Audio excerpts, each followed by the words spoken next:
Varicose veins కి సరైన చికిత్స కోసం సంప్రదించండి ఎవిస్ హాస్పిటల్. మన కార్యకర్తలకు మన నాయకులకు ఒకటి జరిగితే మన మేడంకి చెప్తే మనకి సపోర్ట్ ఉంటుంది, ప్రాబ్లం సాల్వ్ చేస్తారన్న నమ్మకం వాళ్ళకి మనం కలిగించాలి అంటే మనం ఫైట్ చేయాలి. మనమే ఏడుస్తూ భయపడిపోయి మనం వెళ్ళి ఎవరినో పోయి మాకు సపోర్ట్ చేయండి అంటే అక్కడ వీక్ అయిపోతారు. ఎదుటోటికి వీక్ అవుతాము, పార్టీలో కూడా వీక్ అవుతాం. సో లీడర్షిప్ అనేది అన్ని తట్టుకొని నిలబడాలి. అది నాకు జగనన్నను చూసిన తర్వాత చాలా నేర్చుకున్నాను నేను. ఆయనకి నాకు తెలిసి ఇండియాలో అంత చిన్న ఏజ్లో ఇన్ని పార్టీలు ఇంత అవమానించి ఇంత కష్టపట్టి ఇన్ని దొంగ కేసులు పెట్టి వాళ్ళ వైఫ్ని, మదర్ని, సిస్టర్ని, వాళ్ళ పిల్లల్ని అసలు ఎలా ట్రోల్ చేసి ఎలా సోషల్ మీడియాలో ఎంత వల్గర్గా పెడతారు. ఇవన్నీ తట్టుకోవాలంటే ఒక మనిషికి కష్టం. తను మనకెందుకు ఈ రాజకీయాలు, హ్యాపీగా ఫ్యామిలీతో ఎంజాయ్ చేద్దాం వెళ్ళిపోతే ఆయనకేం వచ్చే నష్టం ఏం లేదు, కానీ తట్టుకొని నిలబడ్డాడు. ఎందుకు? తనని నమ్ముకున్న వాళ్ళు లక్షలాది కోట్లాది మంది ఉన్నారు, వాళ్ళు కాపాడుకోవాలి. మనమే లేకపోతే వీళ్ళందరూ తట్టుకోలేరని చెప్పి వీళ్ళందరి కోసం ఆయన మళ్ళీ రావటం జరుగుతుంది. ఓకే, సో ఇప్పుడు మీరు అన్నారు కాబట్టి తల్లి గురించి, చెల్లి గురించి కూడా మాట్లాడారు కాబట్టి విజయమ్మ గారికి చాలా దగ్గరగా ఉంటారు మీరు. షర్మిల గారికి కూడా అలానే ఉంటారు. వాళ్ళ బర్త్డేలు ఉన్నా, వాళ్ళ మ్యారేజ్ యానివర్సరీలు ఉన్నా కానీ మీరు స్టేటస్లు పెడతారు, ఇన్స్టాలో పోస్ట్ చేస్తారు. ఆ కుటుంబం ఒక రకంగా చెప్పాలంటే అత్యంత సన్నిహితంగా ఉండే శోభా నాగిరెడ్డి గారు చనిపోయిన తర్వాత అంత క్లోజ్నెస్ ఎవరికైనా ఉంది అంటే రోజా గారికి. ఒక రకంగా అందరికి తెలిసిన విషయం అది. ప్రతిపక్షాలకి, అధికారంలో అందరికి కూడా ఫ్యామిలీ చల్లా చెదిరైపోయింది కదా. ఎప్పుడు కూడా వాళ్ళ సైడ్ నుంచి కానీ వీళ్ళ సైడ్ నుంచి కానీ రకరకాలుగా వింటుంటాం, వాళ్ళ వర్షను వీళ్ళ వర్షను. విన్నప్పుడు అసలు వీళ్ళందరూ ఎప్పుడు కలుస్తారు? ఖచ్చితంగా కలుస్తారు. బ్లడ్ రిలేషన్ అనే దాన్ని ఎవ్వరు కూడా ఏం చేయలేరు. కొన్ని రోజులు ఎవరైనా ఏదైనా చేయాలనుకుంటారేమో కానీ అది ఎప్పటికీ నిలవదు.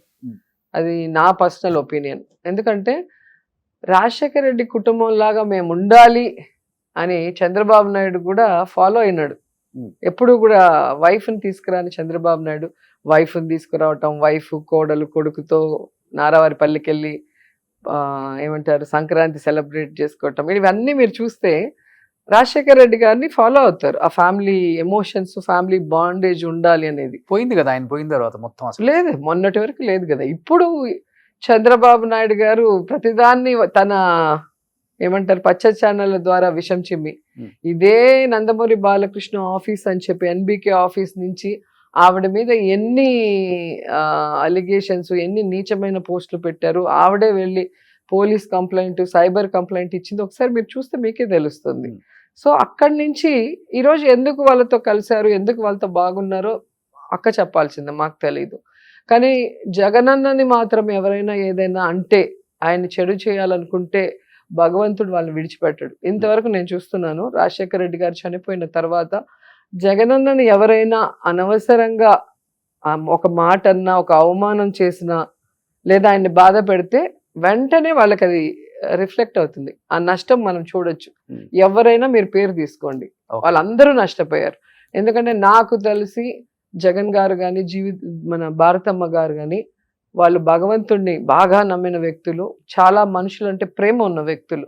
సో ఎవరికి నష్టం చేయాలన్న ఆలోచన లేదు వాళ్ళకి. అండ్ వాళ్ళని నమ్ముకుంటే ప్రాణమైనా ఇస్తారు, వాళ్ళ కోసం ఎంత దూరమైనా వెళ్తారు.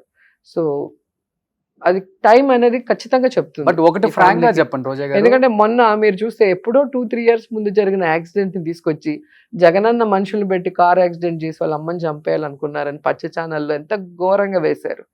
మళ్ళీ విజయమ్మ లెటర్ పెడితే అది ఫేక్ లెటర్ అన్నారు. మళ్ళీ ఆవిడ వీడియో చేసి పెట్టాల్సి వస్తుంది. అంటే ఒక గౌరవప్రదమైన ఫ్యామిలీని రాజశేఖర రెడ్డి గారు చనిపోయిన తర్వాత అటు కాంగ్రెస్ ఏమో FIR లో పేరు చేర్చేలాగా వాళ్ళు చేశారు. ఈ చంద్రబాబు నాయుడు ఏమో ఈ విధంగా ఫ్యామిలీలో చిచ్చు పట్టాలని చూస్తున్నాడు.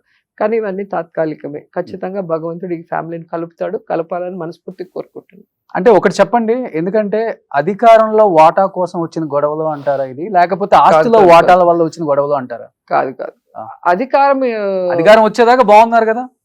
అధికారం ఇద్దరు కోసం కలిసి అయితే ఉన్నారు. ఎప్పుడో గొడవలు ఏంటింది కదా. అదే నేను చెప్తుంది, ఉమ్, అధికారం అధికారం వచ్చిన కోసం తర్వాత కాదు, వాటాలో వచ్చిన ఆస్తుల గొడవలని కోసం ఒకరు అనేది చెప్తారు. ఇప్పుడు మొన్న అక్క మాట్లాడినప్పుడు నాకే ఆశ్చర్యం వేసింది. ఉమ్, ఎందుకంటే ఇద్దరికి ఎంత అవసరమో అంతా రాజశేఖర్ రెడ్డి గారు ఇచ్చేసే వెళ్ళారు. ఉమ్. ఆయన ఉండగానే అన్ని పార్టీషన్స్ అయిపోయింది.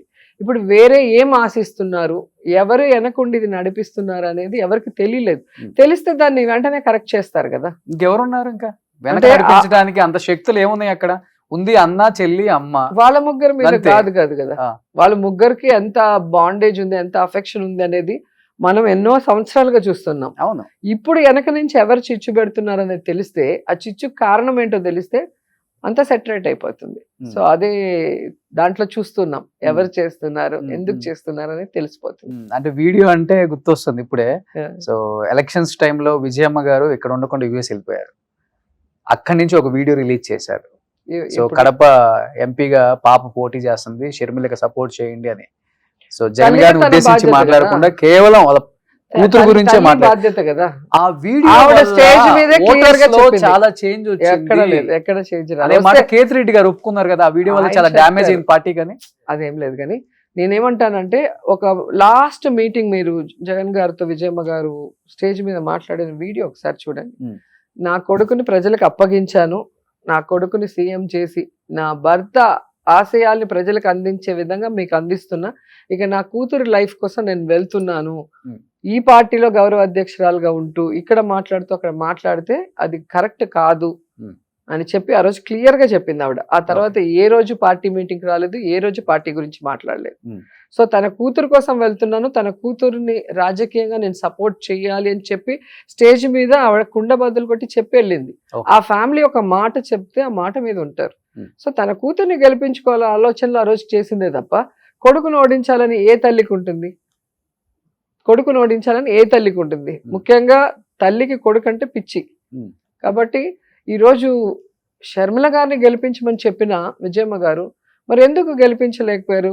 ఆవిడ తల్లి ప్రేమతో చెప్తుంది, కానీ రాష్ట్రానికి తనకన్నా అక్కడున్న వైఎస్ఆర్సీపీ వాళ్ళు గెలిస్తేనే బెటర్ అనుకున్నారు కాబట్టే కదా వైఎస్ఆర్సీపీ వాళ్ళు గెలిచారు.